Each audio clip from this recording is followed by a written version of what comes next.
Everyone, welcome to my new cooking blog. আজকে অনেক দিন পর তোমাদের সাথে আবারও একটা সুন্দর রেসিপি শেয়ার করতে চলে এলাম।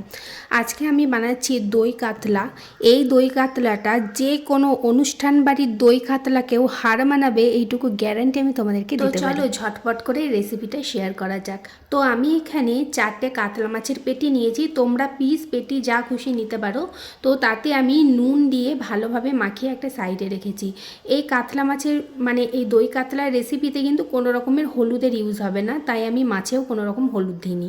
তো এবার একে একে গরম তেলে আমি কাতলা মাছগুলোকে ভেজে নিয়েছি। এই রান্নাটা অবশ্যই সর্ষের তেলে করবে, তাহলে টেস্টটা কিন্তু আরও ভালো আসবে।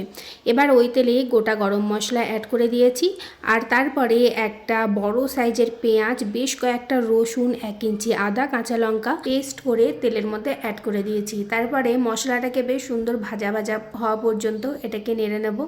এদিকে দেখো মশলাটা কষে এসেছে। এবার 1 চা চামচ ধনে গুঁড়ো, 1 চা চামচ জিরে গুঁড়ো, স্বাদ অনুযায়ী নুন, অল্প একটু গুড় দিয়েছি টেস্টটা ব্যালেন্স করার জন্য, যেহেতু আমরা চিনিটা অ্যাভয়েড করি।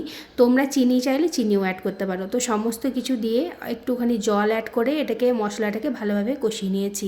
অন্যদিকে আর একটা এখানে পেস্ট তৈরি করে নিয়েছি কয়েক কুচি নারকেল, 5টা কাজু বাদাম, তার সঙ্গে নিয়েছি এখানে টক দইটা এখানে ছিল 2 টেবিল চামচ, একদম ভর্তি ভর্তি করে।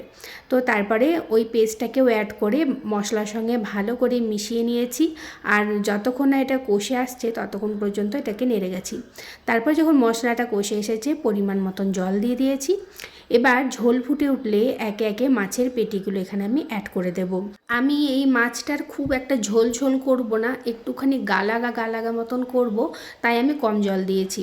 তারপরে একটা কাঁচা লঙ্কা অ্যাড করে ঢাকা দিয়ে এটাকে 5 মিনিট মতন আমি ফুটিয়ে নিয়েছি মিডিয়াম ফ্লেমে। 5 মিনিট পর ঢাকাটা খুলে নিয়েছি। ওপর দিক দিয়ে দিয়ে দিচ্ছি একটুখানি কাসুরি মেথি, ড্রাই রোস্ট করে নিয়েছি। যে কোনো গরম পাত্রের ওপরে কাসুরি মেথি পাতাটাকে রেখে দেবে, দেখবে একদম মরমরে হয়ে যাবে। তারপরে 2 হাতের সাহায্যে ভালো করে ঘষে নেবে, তাহলেই এরকম গুঁড়ো গুঁড়ো হয়ে ওপর দিক দিয়ে দেবে, তাহলে সুগন্ধটা আরও সুন্দর আসবে। কাসুরি মেথিটা অ্যাড করে দিয়েছি আর গ্যাসের ফ্লেমটাও অফ করে দিয়েছি। এরপর আমি 5 মিনিট এটাকে স্ট্যান্ডিং টাইমে রেখে দিয়েছিলাম। কাসুরি মেথি না থাকলে তোমরা কিন্তু এখানে ঘি অথবা গরম মশলাও অ্যাড করতে পারো।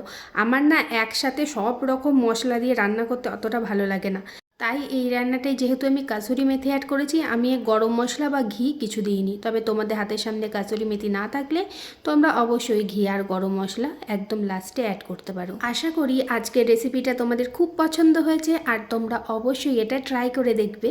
তো ভিডিও ভালো লাগলে একটা লাইক, কমেন্ট, শেয়ার করে দিও।